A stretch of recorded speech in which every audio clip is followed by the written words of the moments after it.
Hello বন্ধুরা, তোমরা সবাই কেমন আছো? আশা করি সবাই ভালো আছো। মিষ্টি দই কার কার পছন্দ আগে থাকতে বলো। আমাদের আজকে 3 জনের জন্য 3টে মিষ্টি দই, যদিও 4জন আমরা, কিন্তু আমার ছোটো মেয়ে খাই না, সেই জন্যে আমরা 3টে দই এনেছি 3জনের জন্যে। তা সেটাই তোমাদের সাথে শেয়ার করলাম। মিষ্টি দই কার কার পছন্দ অবশ্যই কমেন্টে জানিও।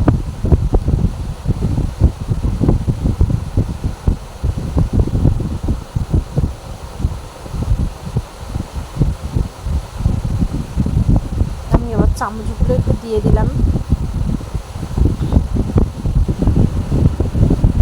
কার কার পছন্দ কমেন্টসে অবশ্যই জানিও। এবার একটু টেস্ট করে দেখবো। মিষ্টি দইয়ের তো রিভিউ সেরকম কিছু দেওয়ারই নেই, মিষ্টি দই মানেই সবার ফেভারিট বেশিরভাগ লোকেরই।